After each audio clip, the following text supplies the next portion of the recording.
Assalamu alaikum warahmatullah.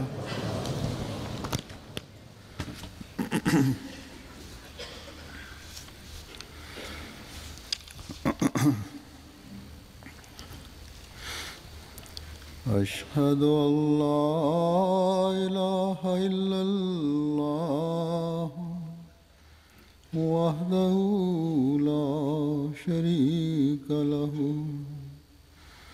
وأشهد أن محمدا عبده ورسوله أما بعد فأعوذ بالله من الشيطان الرجيم بسم الله الرحمن الرحيم الحمد لله رب العالمين الرحمن الرحيم مالك يوم الدين إياك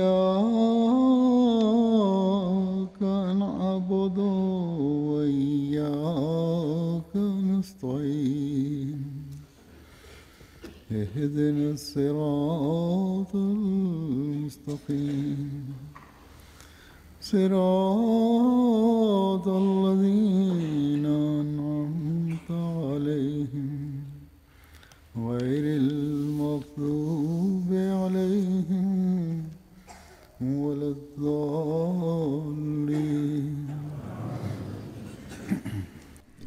Hazur says that the promised Messiah, peace be upon him, states in one place that the means of offering true and sincere prayer is by offering prayer itself. Then, on one occasion, the promised Messiah, peace be upon him, states that once I reflected and I pondered that what is the difference between prayer and salat. In hadith, it says that salat is dua or prayer, and prayer is the essence of worship. So he, peace be upon him, continues that remember, this prayer is such an entity that through it a person's life is catered and adorned for, and so is his faith. The promised Messiah continues that prayer is that ritual through which when a person performs it, all indecencies and all immoral acts a person is delivered from. He continues that offering prayer in this manner is not in the capacity or the power of a person. In other words, a prayer which delivers or safeguards a person from indecencies and immoral acts, Allah the Almighty may have said to perform such a prayer, but the promised Messiah explains that this is not in the capacity of a person to perform such a prayer, and he said this prayer cannot be attained without Allah's help and trust in Allah. That is, such a prayer that delivers a person from indecencies and immoral acts, such a worship that allows a person to tread on the right path and saves him from performing shameless things. Without Allah's help and succor, this cannot be acquired. So all these aspects, they guide us and remind us towards the following point, that our prayer and our worship, what manner they should be performed in. What means and what method should we adopt in our prayer?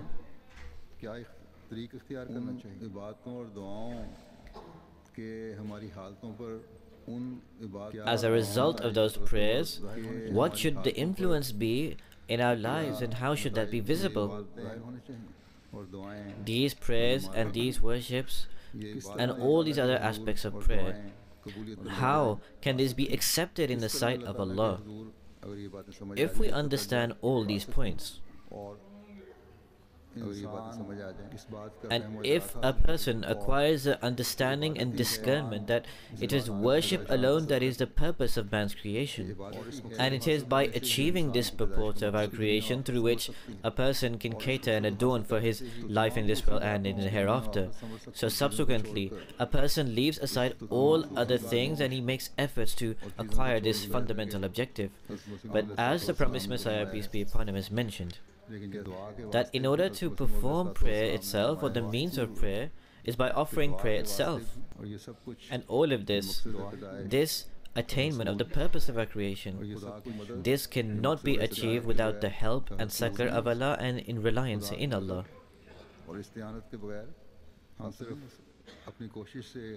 Through our own personal efforts alone, we cannot acquire that objective of our creation.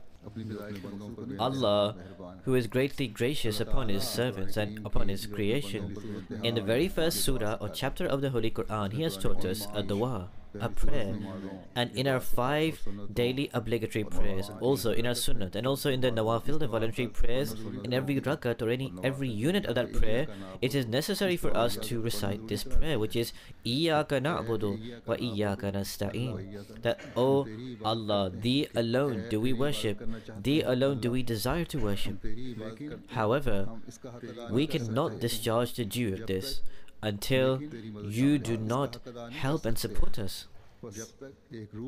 So therefore, with a fervent spirit from the depths of your heart, supplicating with full humility, when a believer in this manner remembers Allah the Almighty, it is then that Allah the Almighty then grants him the ability. It is also a great favor of Allah upon His people that every year He brings once again the month of Ramadan, and He proclaims another opportunity for people to come near to Him, and He announces that I have chained Satan. Allah proclaims that all such people I will help, and I will support, and I am ready to help or support. In fact, I do help and support who purely and dedicatedly comes towards me, who believes in me perfectly and completely, and who acts upon my commandments, and in future becoming purified dedicatedly. He worships me alone, and he promises to be my pure and true servant. So consequently, I accept the prayers of such of my people. So if there is any deficiency, if there are any shortcomings, it is in people themselves. There are no shortcomings, there is no deficiency in the help and support of Allah, and also in the favors bestowed by Allah. Then in this era, Allah the Almighty commissioned His chosen servant for our reformation, and he was the slave and the servant of that perfect man and servant of Allah, who came to once again re-establish that link between man and God, to make us servants of Allah, to introduce great passion and concentration in prayer, and to teach us the ways of acquiring the help from God.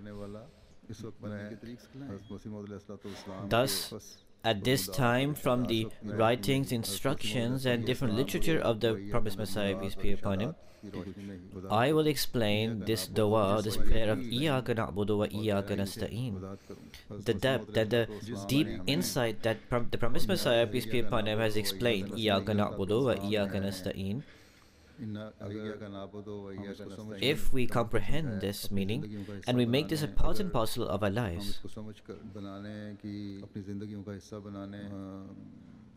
and we become those who inculcate this within our daily routines, may Allah the Almighty enable us to achieve this. So then we will become those who discharge the due of being the servants of Allah, and we will make efforts in this regard.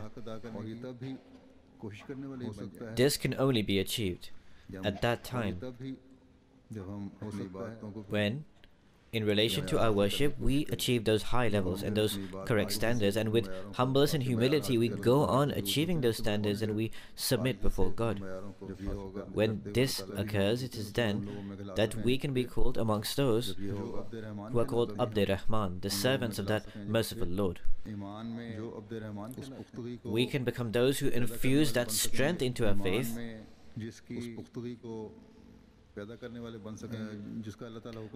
regarding which Allah the Almighty has commanded us to infuse, or regarding which can be expected from a believer to acquire. The magnificent knowledge and deep insight that the promised Messiah, peace be upon him, was granted by Allah.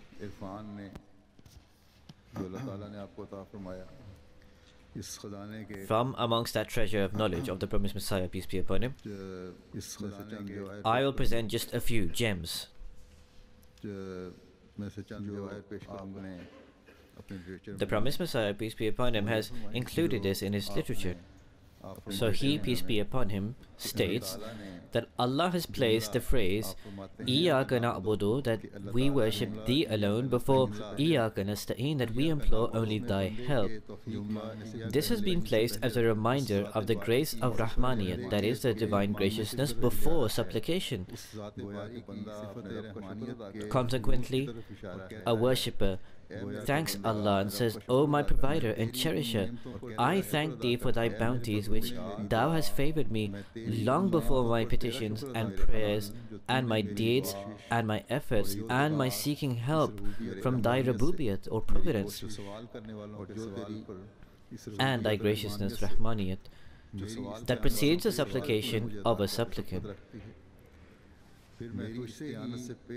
Now I beg of thee the strength, virtue, prosperity, successes, and those aims that are bestowed only on supplication, prayer, and begging for help. For thou art the most magnificent bestower of bounties. Hazur says, therefore, when a person remembers the favors that Allah has bestowed upon him, that Allah has provided due to His Rahmaniyat or His divine grace, so then a person becomes grateful to Allah for this.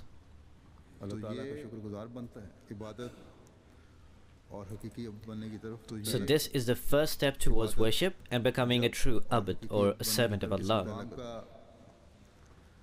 When a person discerns and perceives this notion and fact, he then makes efforts to progress and advance in his levels of worship. Then a person says to his Lord that these various standards for levels of worship and different ranks that you have established, I desire to attain those standards. I also desire to partake of every kind of reward and blessing that you may bestow. For my spiritual and material progress and advancement, I desire it to enhance.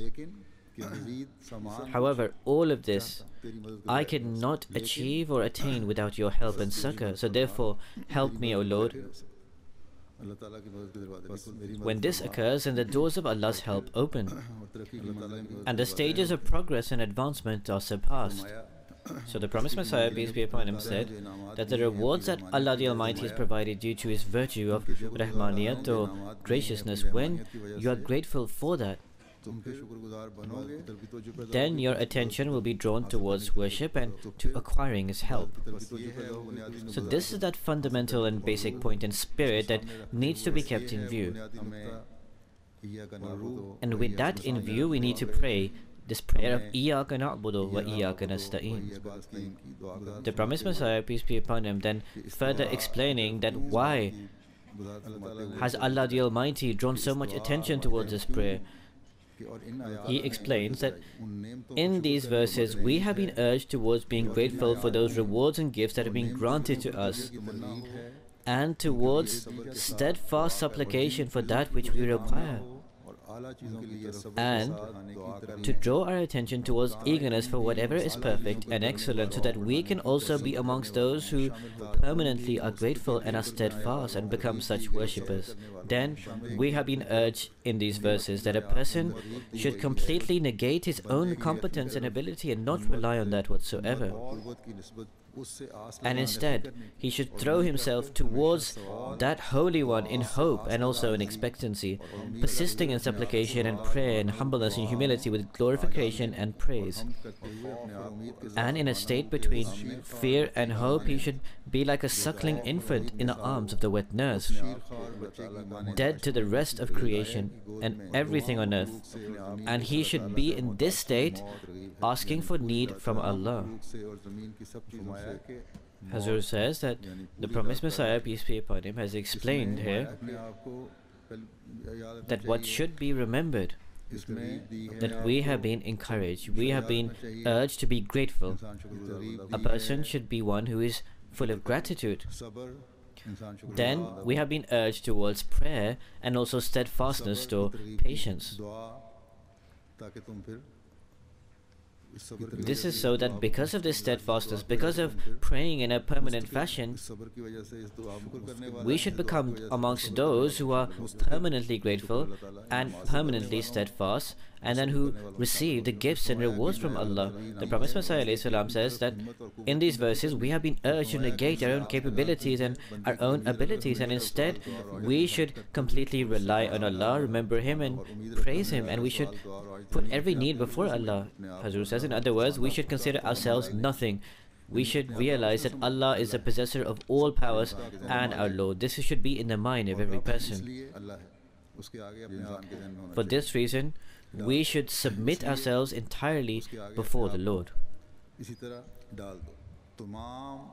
Similarly, in terms of all worldly provisions, all worldly means and all worldly relationships, in comparison to relationship with Allah that you have, you should consider it insignificant. When this state develops, then neither will you rely on your own physical strength, neither will you rely on your own self or anything related to your own capabilities, and neither will you rely on the provisions and means of the world. It is then that this prayer of Iyyaka na'budu wa Iyyaka nasta'in will truly emanate from your heart. The promised Messiah, peace be upon him, drawing attention towards this point, then says further that a person, one who prays, should have full knowledge of his own weakness.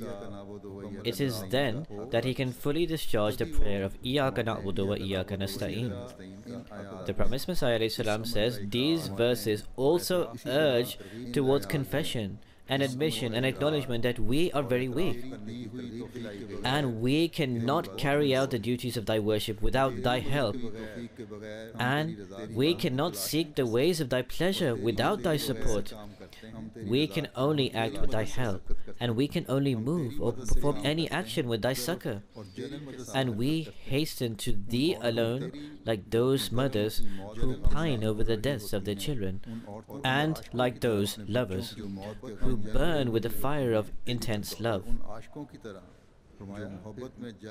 So Hazur says that the promised Messiah ﷺ says that in these verses we have also been urged towards discarding pride and arrogance. Hazur says, first of all, it is said that there should be a great passion, a great love, a heartfelt emotion towards acquiring Allah. An example is given that what kind of passion?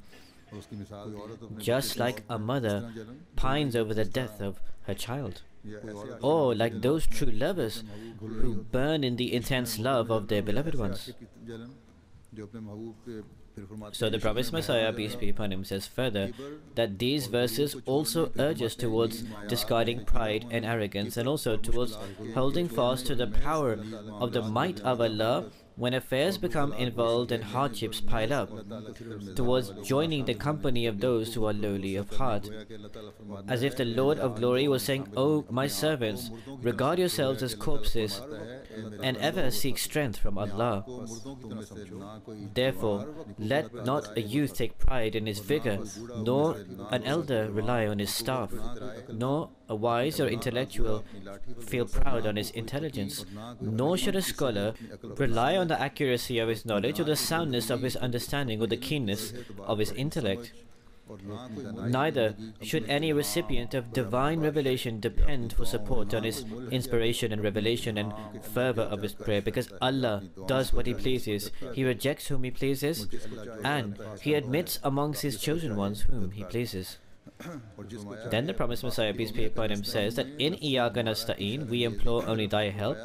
This indicates towards the great evil of nafs-e amara, the self that incites to evil, which rushes away from virtue, in the way that the unbroken she-camel does not let the would-be rider sit upon her and rushes away. This is also like that vicious reptile or serpent whose evil is encapsulated, and it cleans up its victim like a bleached bone. and you see that it emits venom, or it is like the lion which, when attacks, does not desist. There is no power, no strength, no earning, and no substance except with the help of Allah, who annihilates the Satans. Hazur says that this is the translation from the book of the promised Messiah, peace be upon him, Karamatus Sadiqeen. So therefore, when praying in this manner, a person develops this consideration and thought, or tries to develop it, that nafs-e amara, the self that incites to evil, is taking me towards doing bad things, and I must try to save myself from it. So a person needs to know that he cannot save himself with his own capabilities. You must think in this way. At that time, it is Allah alone who can save you from the attacks of Satan, and who can grant you the ability to carry out righteous deeds. A person with full humility should stand before God, and he should pray that, "Oh Allah, today the only one who can save me from Satan is you alone."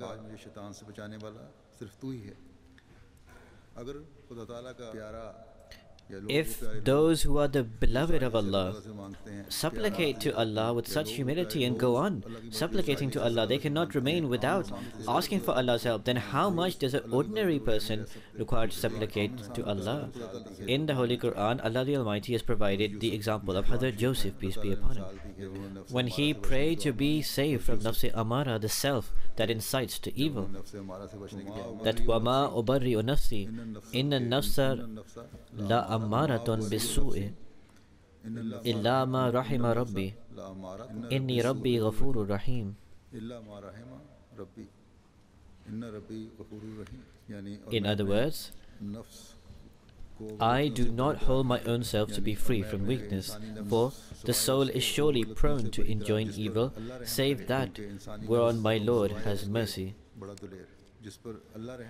Surely my Lord is most forgiving and most merciful. Hazur says that therefore it is this prayer and this way of thinking that when is adopted, a person can take benefit from the prayer of Iyyaka na'budu wa iyyaka nasta'in. When a person considers in his heart that Allah's chosen people, those who are near to Allah, they supplicate in this way, then how much does it behove us to pray in this way? It is then that a person can become a true abd, or a servant of Allah. Then the promised Messiah, peace be upon him, states, there are also other implications for placing Iyyaka na'budu before Iyyaka nasta'in. We propose to set this down for those people who are not enamored by the music of musical instruments, but rather are enamored by the verses of Surah Fatiha, and who run to these verses like eager devotees. These implications are that Allah teaches His servants such a prayer which is the source of their happiness, and He says in effect that, "O my servants, beg of me with humility and in lowliness of spirit, and say, Our Lord, Iyyaka na'budu, we worship Thee alone." But we have to struggle hard for this and have to grapple with affectation and remorse and distractions and satanic insinuations and confusing ideas, superstitions, dark thoughts, like the muddy waters of a flood, or like the one who gathers fuel in the dark. We follow only conjecture, and we are not firmly anchored in faith. Now this Iyyaka na'budu, Thee alone do we worship, is there. But there is not firm faith. There is a state of anxiety and conjecture. So when Allah has taken care of our source of happiness and has taught us this prayer in which a person discharges abudiyat, servitude, and we have been told to pray, and there is also a promise for the acceptance of prayer. Because after Iyyaka na'budu is said Iyyaka nasta'in. When a state is developed of humility and a person considers himself as absolutely nothing, then he prays Iyyaka nasta'in. Then Allah comes forward to help and support.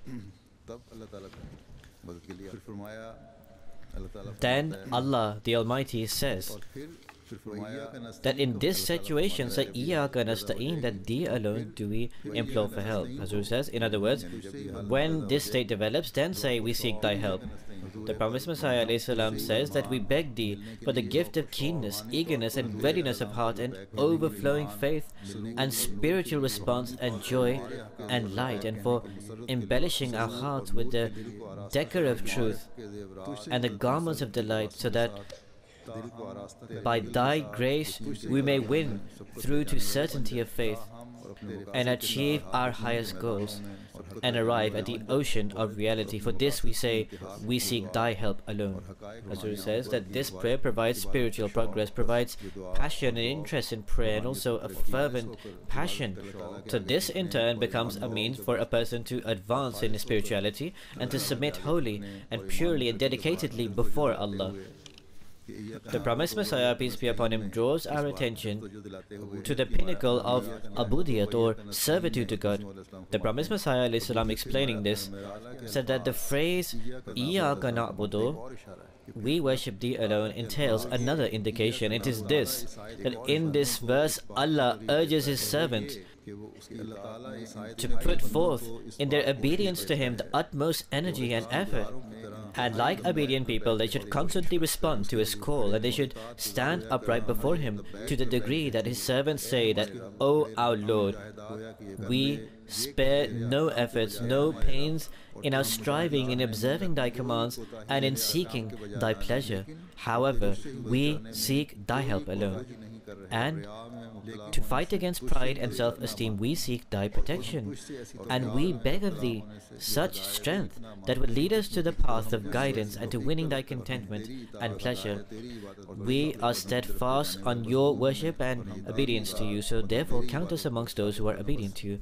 Hazur says that when this way of thinking and this prayer is encapsulated and adopted, that we must remain steadfast on prayer and worship and also obedience. Then, the discharging of the commandments of Allah and the attainment of the levels of worship, there will be effort towards acquiring these things. When one prayer is completed, then a person will be concerned about fulfilling his next prayer, as is mentioned in the hadith that a believer, when one prayer completes, he worries about the next prayer. When one Jummah comes to an end, he becomes concerned about going to the next Jummah. And when one Ramadan concludes, he worries about the next Ramadan, and he worries about this so that he can ensure he discharges the dues of this. When this occurs, then there will also be efforts to acquire high moral standards, and this is how Abudiyat or servitude is discharged.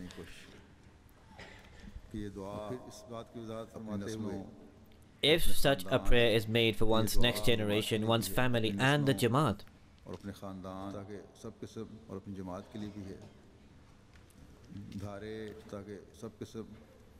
then the flow of everybody's thoughts will be in the same united direction, and they will be absorbing God's grace, and will also be those who discharge each other's dues. The Promised Messiah, peace be upon him, writes further that there is yet another indication to be noted here, and it is that a worshipper or a servant says, O my Lord, we have adopted thee alone for worship, and we have preferred thee over every other thing. So thus we adore nothing save thy entity and thy countenance, and we believe in thy unity and thee as being one. In this verse, Allah, the Lord of glory and majesty, has instructed the use of the first person plural, conveying thereby that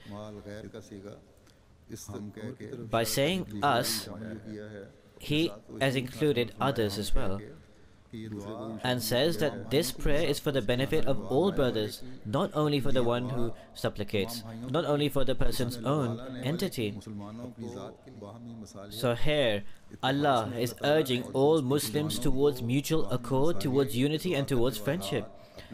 And this requires that the supplicant should put himself to hardship for the promotion of his brother's welfare, just as he would put himself to hardship for the promotion of his own well-being.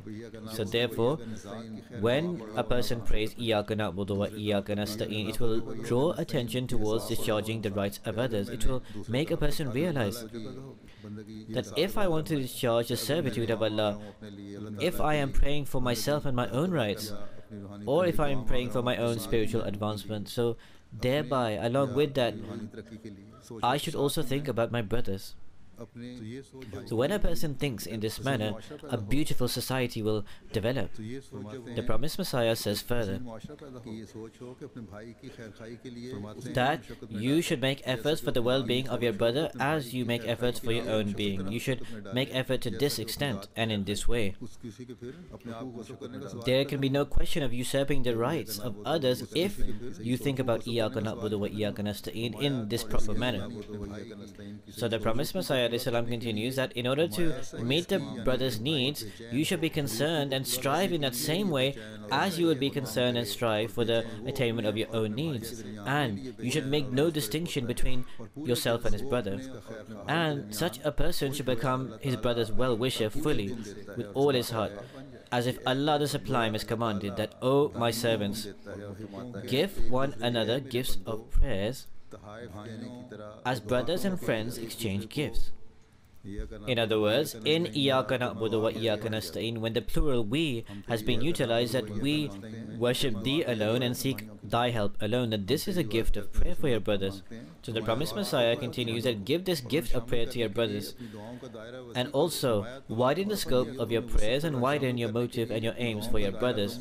Make room in them for your brethren and become like brothers and fathers and sons in mutual affection with them. Then the promised Messiah, peace be upon him, says that in this prayer, the aspects of planning and prayer have been combined. Because a believer works with both planning or actions and also prayer. Without planning, prayer is useless, and without prayer, planning is useless. So the promised Messiah, peace be upon him, says that planning and prayer combined together is Islam. That is why I continue to urge that one should plan as well as may be possible and pray as hard as possible to be completely rid of sin, droth and sloth. Both these aspects have therefore been stressed in the very first chapter of the Holy Quran, where we are told to pray Iyyaka na'budu wa iyyaka nasta'in. Thee alone do we worship and thee alone do we implore for help. Iyyaka na'budu, we worship thee alone, calls for the practical effort, and it has been placed first so that man should first do everything appropriate in respect of necessary means and planning, but with that he should not neglect the aspect of prayer. In fact, he should keep prayer up along with his practical effort. When a believer says Iyyaka na'budu, that we worship thee alone, it suddenly strikes his heart that what am I? I have no capacity to worship Allah unless Allah's favor graces upon me. This is why he immediately and spontaneously prays that Iyyaka nasta'in, that we seek thy help alone. This is a fine and delicate point, and apart from Islam, no other religion has appreciated and comprehended this. The promised Messiah, peace be upon him, says further that a believer makes use of both effort and prayer. He plans fully, and then he puts forth his best effort, and he leaves the matter in the hands of God. This is a teaching imparted in the very first chapter of the Holy Quran, where it says, Iyyaka na'budu wa iyyaka nasta'in. One who does not use his capabilities and talents, he not only allows them to go to waste, not only does he slight them, but in fact he sins as well. That is, if you do not plan to the fullest extent, and you only relied on the fact that I am praying and prayers will be sufficient and resolve the problem. So it says that this is a sin. The promised Messiah, peace be upon him, said that man's nature is certainly inclined to virtue. He therefore needs divine help most urgently. This is why in the 5 daily prayers, the commandment has been given to recite Surah Fatiha, and in it says Iyyaka na'budu and then Iyyaka nasta'in, that we worship thee alone, and from thee alone do we seek help. This indicates towards 2 important points. That in every righteous undertaking, one should make use of one's powers, capacities, and should plan and work hard. This is the indication in Na'budu, that we worship. Because one who devotes himself solely to prayer but does not make efforts with it, he does not gain its purport. If a cultivator, having done his sowing, puts forth no further effort, how can he expect a good harvest? This is the sunnah, the way of Allah. He who sows the seed and then only prays and does nothing more will reap nothing. Cultivators or farmers know that after sowing crops it is necessary to give minerals, it is necessary to give water, it is necessary to remove weeds, it is necessary to protect those crops from wild animals. So therefore, this law of nature applies everywhere, it also applies here. So the promised Messiah, peace be upon him, states that the beauty with which Islam has depicted this has not been depicted in the same light in any other religion. Then the promised Messiah, peace be upon him, reminds us towards this fact, that we should pray this prayer in a permanent and perpetual fashion, because we do not know when this prayer will be accepted. When the appointed time is for this prayer to be accepted, when Allah will be pleased with our supplication. The promised Messiah, peace be upon him, states that those who pray Iyyaka na'budu wa iyyaka nasta'in with humility to their Lord, that perhaps their humility would be accepted in the eyes of God, then to such people Allah helps Himself. So, the duty of a person is that with humbleness and humility he should go on praying. He should keep on supplicating to Allah for help. In another place, the promised Messiah, peace be upon him, said it should be remembered about supplicating help from God, that Allah has a true right of this help. And the Holy Quran has stressed this. This is why the Holy Quran says that Iyyaka na'budu wa iyyaka nasta'in. Hazur says that therefore it is extremely crucial to understand this point, that with a perpetual and regular manner and with steadfastness we should seek help from Allah perpetually.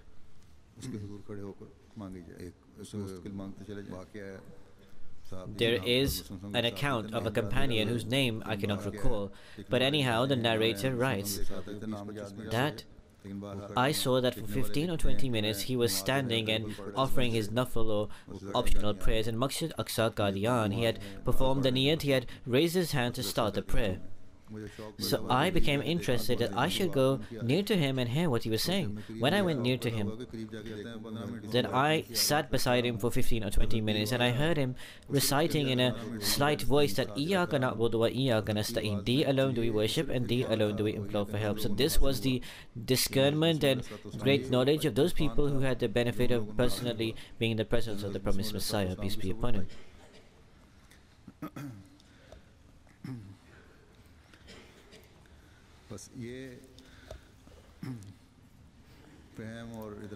So therefore this is the knowledge, discernment and perception that every believer should strive to inculcate. It is from this that the dischargement of Ubudiyat, servitude, can be accomplished. The promised Messiah, peace be upon him, then explains how the right of Ubudiyat, servitude, can be discharged. He says that it should be made clear that the phrase of Allah, Iyyaka na'budu wa iyyaka nasta'in, this indicates that all good fortune, all blessing lies in following the attributes of Allah the Lord,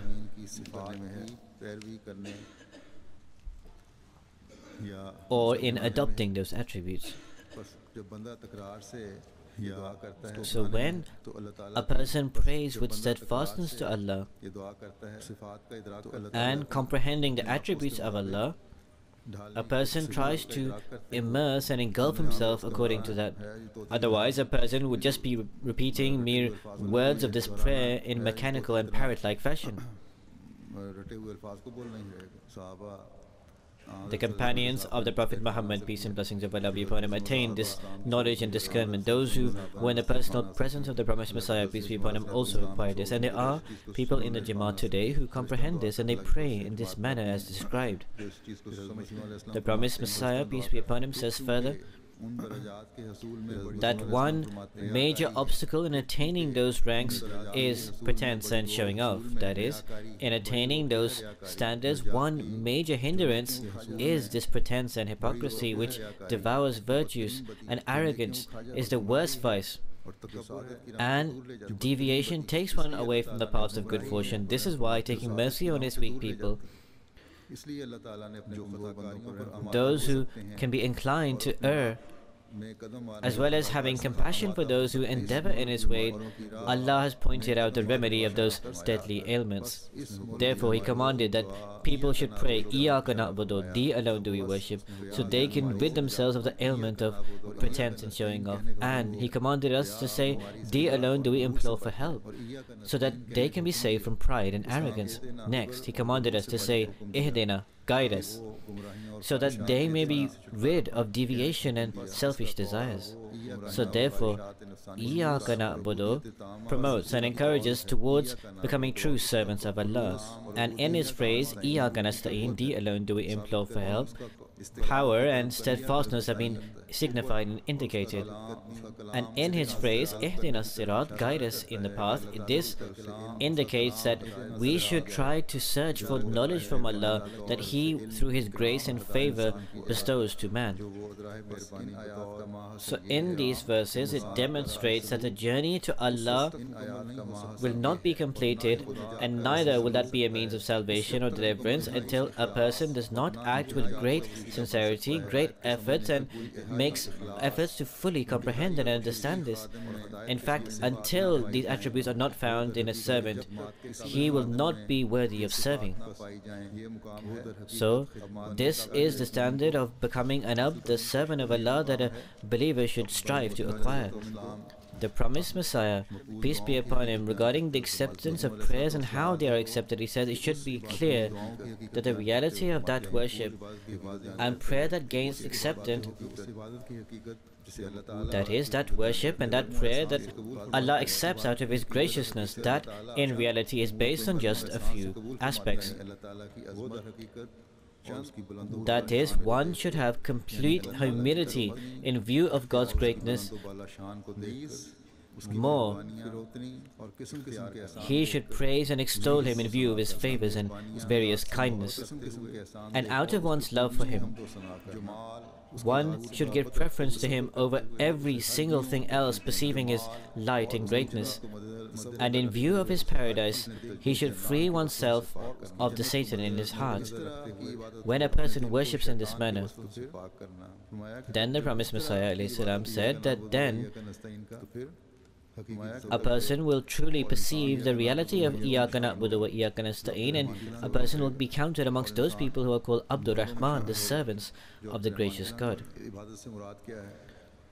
So what does ibadat or worship mean? The promised Messiah states about this that in the first chapter, Surah Fatiha, Allah has taught us that in Iyaka na'budu wa Iyaka nasta'in, worship here means worship and knowledge.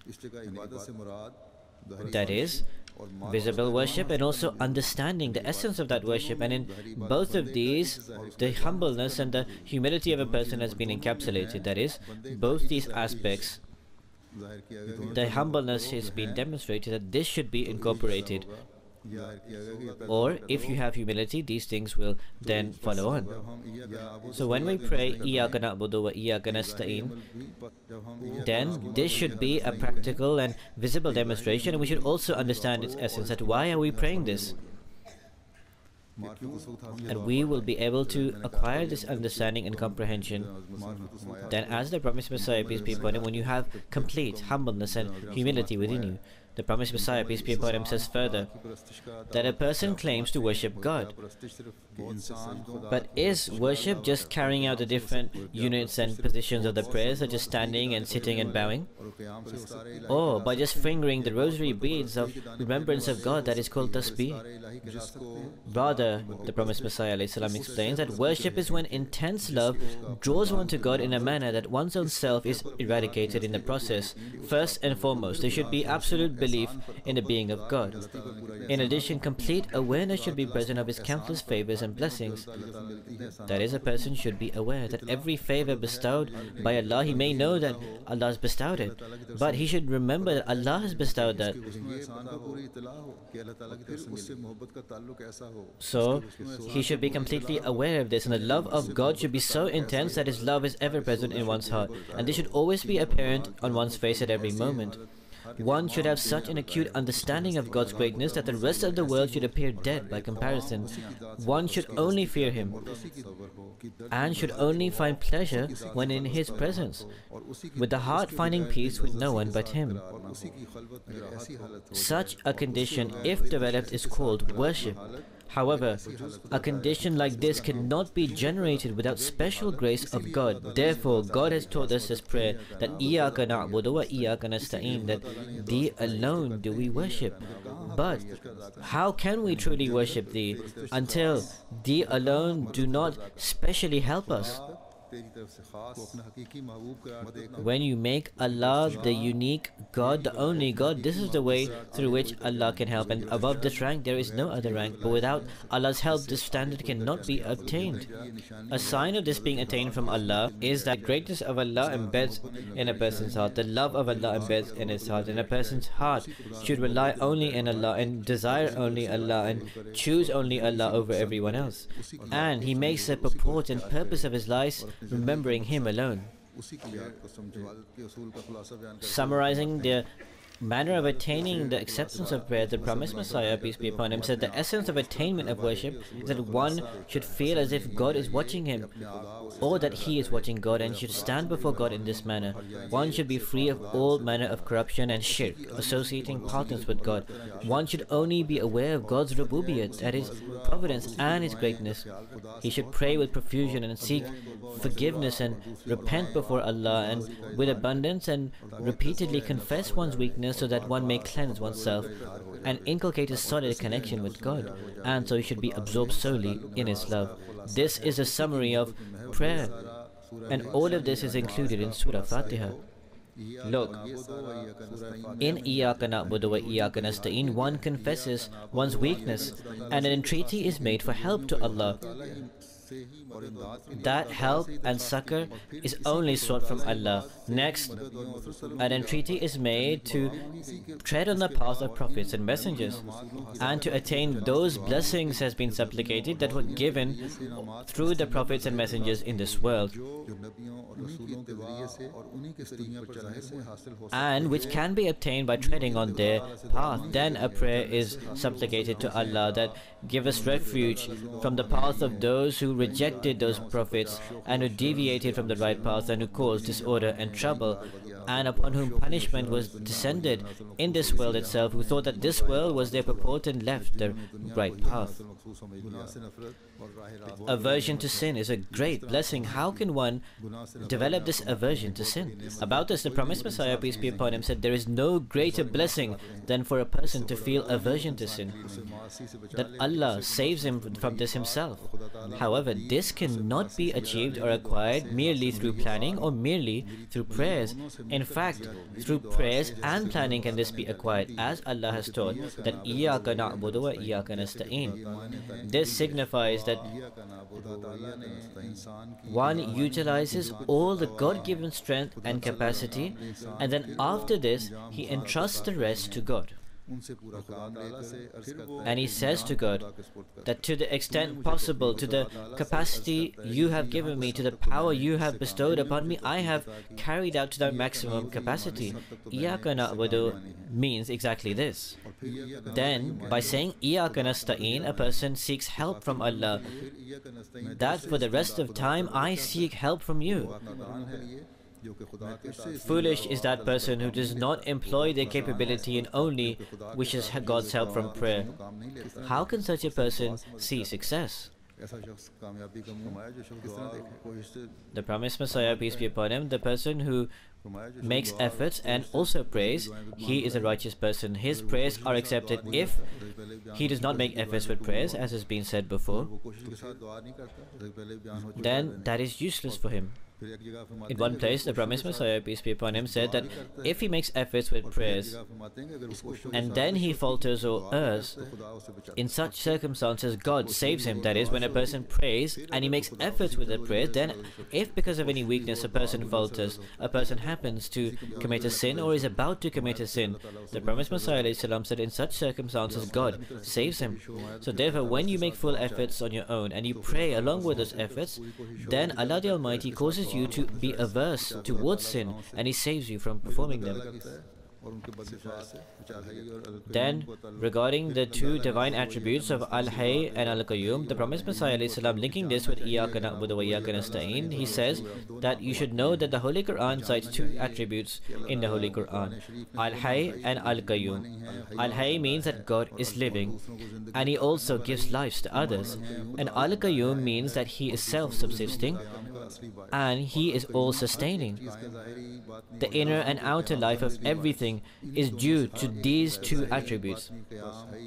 So therefore, the word Hay demands that He should be worshipped as is directed in Surah Al-Fatiha, that Iyyaka na'budu, we worship Thee, and Al-Qayyum requires that His support should be sought, as is indicated in Iyyaka nasta'in, that we implore Thy help. So therefore it relates to worldly needs or worldly advancements or spiritual needs or spiritual progress. By becoming a true Abd, the servant of Allah, can a person benefit and take beneficence from this. And can a person become the inheritor of the blessings of this life and the hereafter, as is said before, that to be grateful for the Rahmaniyat, the attribute of grace of Allah, inclines one to worship, and it draws the Rahimiyat, the mercy of Allah. And it is this Rahimiyat that is the support of Allah, as is evident from this topic, that this covers both worldly matters and also spiritual matters. As I said at the outset, that prayer is the essence of worship. Regarding its significance, explaining this and elucidating this in one place, the promised Messiah, peace be upon him, state that the highest worship is constant watchfulness and vigilance over the 5 daily prayer services in the early portion of their timing, and to endeavor with eager intention to derive the utmost blessing through the offering of the sunnat and nafal prayers. And a person should remain engaged and active in this, because prayer is like a mount that carries the worshipper to the Lord of men. Through this, a person is transported to a station where he cannot reach even on the back of running horses. And the object of prayer, that is the fruits of prayer, cannot be achieved with arrows. It cannot be acquired with arrows. Its mysteries cannot be unfolded by pens, that is, just by writing or just by reading it. That person who makes this method obligatory, he arrives at the truth and discovers a reality, and he meets that beloved friend who is hidden behind the screens of invisibility and is delivered from doubt and uncertainty. So you will see that his days will become bright, his words shine like pearls, his face becomes refulgent like the full moon, and his station is elevated. Whoso makes himself lowly before Allah in prayer, he will find that God makes kings humble before him, and He makes such a slave a master. So this is also an extract from Ijaz al-Masih, a translation from this book of the promised Messiah, peace be upon him. Now prayer might be the highest form of worship. It may be a means of bringing man close to God. But some people say, Allah says Himself, that their prayers are not accepted. This is because they do not discharge a due of this. Some people say themselves that we do not find any pleasure in prayer. That state does not develop, that should develop, that they do desire to develop through offering prayers. Regarding this, the promised Messiah, peace be upon him, says that some people state that there is no pleasure in our prayers, but I tell them that they should pray repeatedly and abundantly and most profusely.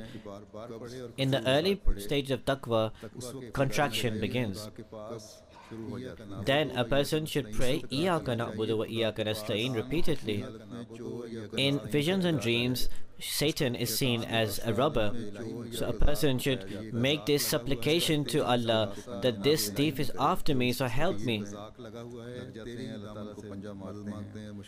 So a person, he asks for prayers against Satan and he remains engrossed in this. So a person who remains engaged in this and do not exhaust by this, they attain a capacity and a power through which Satan is eradicated. But the attainment of this prayer and attainment of this help, devotion, sincerity and passion is required, as well as truthfulness.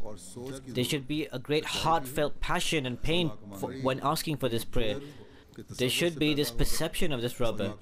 That is, you should perceive this imagery of this robber. How will this pain be developed? How will you truthfully submit before Allah when you perceive and when you make this image in your mind that Satan is behind me like a robber? This will be through the perception of a robber, of that Satan who comes after me, who wants to unclothe me, and he wants to bring that child of Adam. So the way to get rid of this is to pray Iyyaka na'budu wa iyyaka nasta'in. As I gave the example before, that the companions, those who had knowledge and discernment, how they would repeatedly recite this prayer in their prayers. And they did this so that they could discharge the due of the worship of Allah, also so they can seek help against Satan and seek help from Allah and also receive further guidance from God. In one place, the promised Messiah, peace be upon him, said that this prayer, Iyyaka na'budu wa iyyaka nasta'in, you must repeat it abundantly and intensely, because through this prayer you may bring back that blessing you may have lost from Allah. I gave the example before as well, that this repetition of this prayer, this draws our attention towards worshipping Allah. As he said, it restores those provisions, those blessings we may have lost. Iyyaka na'budu wa iyyaka nasta'in revives that for us.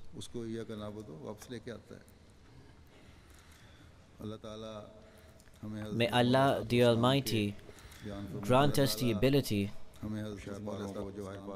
to these beautiful and golden words of the promised Messiah ﷺ, allow us to adopt this within our lives and allow us to be counted amongst those people who at all times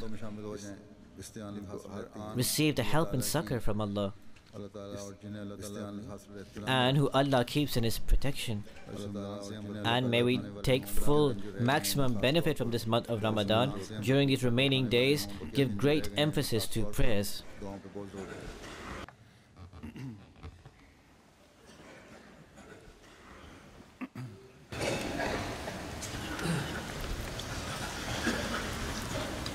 Alhamdulillah,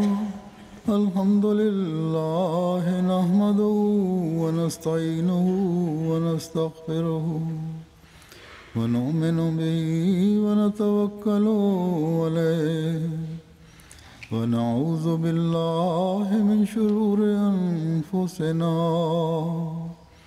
wa min sayyiati a'malina. من يهده الله فلا مضل له ومن يضلل فلا هادي له ونشهد أن لا إله إلا الله ونشهد أن محمدا عبده ورسوله. عباد الله رحمكم الله إن الله يأمر بالعدل والإحسان وإيتاء ذي القربى وينهى عن الفحشاء والمنكر والبغي يعظكم لعلكم تذكرون. اذكروا الله يذكركم وادعوه يستجب لكم ولذكر الله أكبر.